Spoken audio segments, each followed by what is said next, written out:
Hope, is literally burning down Forrester Creations to run to the Logan camp, and I am losing my absolute mind over this betrayal. Welcome back to the channel. I'm Paul from Steffi Fans, and we need to unpack this catastrophic mess right now. Are you guys seeing this absolute insanity right now? Well, whatever happens, happens, right? Everyone, wait, no. That is a complete lie. Because what is happening right now is literally destroying my sanity, and I cannot just sit back and let whatever happens happen. Basically, the sheer audacity of what is going down at Forrester Creations and with this entire Dylan and Remy situation has me absolutely vibrating with rage. Someone check my pulse because I am actually spiraling. Look, I am fully prepared to be canceled for this, but I literally have to say it. This show is pushing me to my absolute breaking point, and I am here for every single toxic second of it. I am recording this digital manifesto because if I don't get this out, I will literally combust. The sheer volume of manipulation, the absolute lack of loyalty, the unadulterated chaos, it's too much. Look, Dylan is deadass walking into a trap of her own, and I am low-key losing my mind watching her do it. Dylan worries about what Remy might do if she doesn't help him, and honestly, she should be completely terrified. Remy is a complete menace, no cap. Seriously.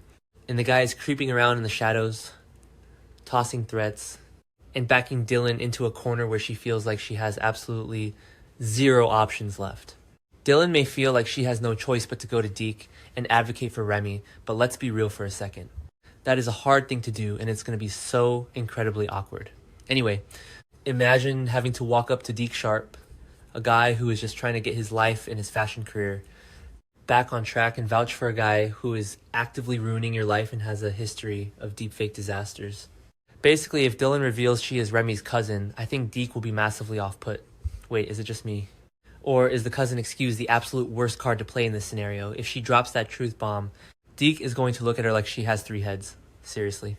Why would you admit you share DNA with this walking red flag? But on the flip side, if Dylan doesn't reveal it, she'll land in massive trouble later when the truth inevitably comes out. Because in this universe, the truth always comes out. Period. Look, secrets are just ticking time bombs, and Dylan is sitting on a nuclear warhead right now. Anyway, she may just start out by feeling Deke out, kind of seeing where his head is at before she drops any massive revelations. But Dylan is not a master manipulator. She is going to stumble, she is going to sweat, and Deke is going to see right through her nervous energy. Sorry, I'm getting a bit off track. Actually, no, I'm not. This is exactly the point. Dylan is trapped. She is suffocating under Remy's blackmail, and she is dragging everyone else into her messy orbit because she doesn't have the spine to just tell the truth from the jump. Look, Will Spencer might completely freak out if he sees Remy creeping around Dylan, and he absolutely should. Will is deadass not going to stand for this kind of predatory behavior. Will has been cutting Dylan a lot of slack lately, trying to understand her tight spot. But seeing Remy physically lurking is going to trigger a massive protective instinct. And of course, Elektra will be absolutely horrified. Elektra has been through enough. She already shut the door on her friendship with Dylan over this plotting. And now she has to deal with this creeping shadow lurking around her social circle. It's disgusting. And seriously, the vibe is just so dark and toxic right now. And Elektra is just collateral damage in Dylan's web of lies. Basically, this is also the perfect chance for RJ Forrester to play hero. And I am rolling my eyes so hard they might get stuck in the back of my head. Elektra just told him that Will saved her from Remy. So what does RJ do? RJ may want to one-up Will and make sure Remy can't get close to Elektra again. Look, RJ is low-key just acting out of pure unadulterated male ego here, no cap, seriously. RJ wants to be the knight in shining armor, but he's just trying to win a shadow competition against Will. It's a total testosterone contest. Wait, maybe RJ actually cares about Elektra's safety and isn't just being competitive. No, wait. I can't even finish that sentence because my brain is visibly struggling to load the truth right now. RJ is absolutely just trying to mark his territory because Will got the hero points first. It's pathetic. But it's also high-key entertaining.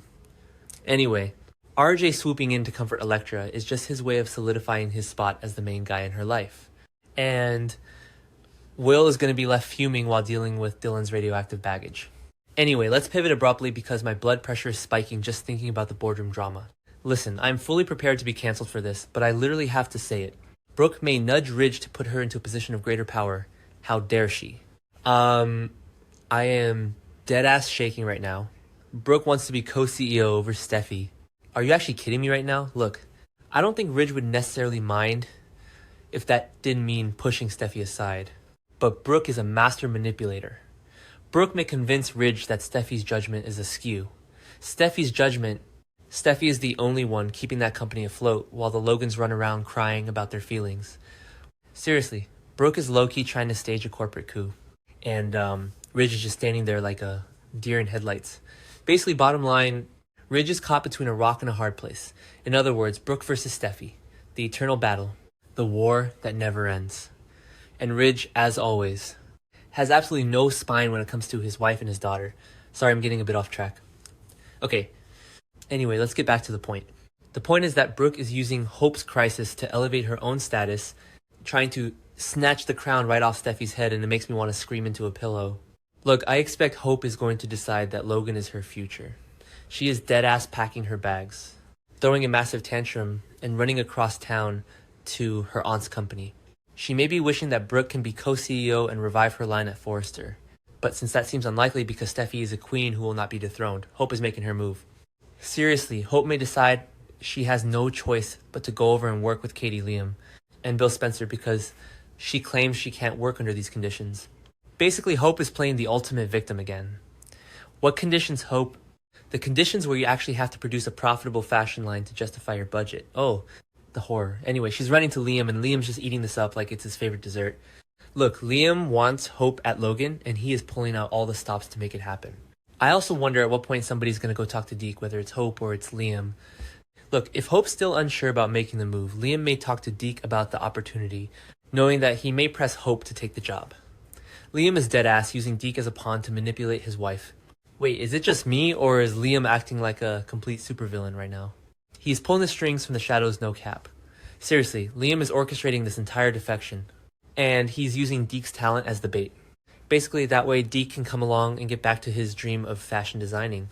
And we know that Hope and Deke loved working together in the past. They have creative chemistry. Liam knows this. Liam is weaponizing Hope's past working relationship with Deke to get what he wants and lure her away from Steffi's influence. I expect that Liam is going to convince Hope and he will be absolutely thrilled when she formally steps away from Forrester Creations and over to Logan. Anyway, Liam gets exactly what he wants and Hope thinks it's her own empowered, independent decision. It's wild how blind she is to it. But of course, it's going to cause a lot of explosions among the Forresters and the Logans. Explosions. We are talking absolute nuclear fallout, people. Steffi is going to go to war, and I am here for it. Period. Look, this entire situation is a powder keg covered in gasoline. The Forrester versus Logan feud is about to reach levels of toxicity we haven't seen in decades. And Carter Walton's little warnings are going to fall on completely deaf ears. Seriously, Steffi is not going to just sit back and let Hope and Katie steal her thunder. And she certainly isn't going to let Brooke usurp her co-CEO throne. Steffi is going to burn their little Logan fashion house to the ground. She is going to fight them on the trademark for the name Hope. And I will be cheering from the front row with my pom-poms. Basically, this is the battle of the century. And Hope is going to realize very quickly that leaving the protection of Forrester Creations was the biggest mistake of her life. Anyway, amidst all this corporate espionage, teen angst, and blackmail, where are the heavy hitters? And of course, we're still waiting on Sheila Deacon Sharp and Taylor Hayes to pop up again. Honestly, my brain is short-circuiting trying to figure out where they are. Look, I'm assuming that they are on the back burner until May sweeps is over, just based on the zero presence they've had during sweeps. Seriously, you have Sheila, the ultimate villain, the nine-toed queen of chaos, waiting in the wings, and you put her on the back burner. That is dead-ass. A crime against daytime television. Wait, maybe they are saving her for a massive summer storyline. No, wait, I don't care. I want her on my screen right now. Basically, the writers are holding out on us. But when Sheila finally drops back into the canvas to terrorize Deacon and Taylor and sabotage their relationship, it is going to be legendary. Until then, we are stuck watching RJ puff out his chest over Elektra, Dylan sweat through her shirts over Remy, and Brooke try to steal Steffi's job. I am exhausted. My coffee is freezing cold. My screen is burning my retinas. I am completely enraged, and I am absolutely 100% tuning in tomorrow to watch this magnificent catastrophe unfold.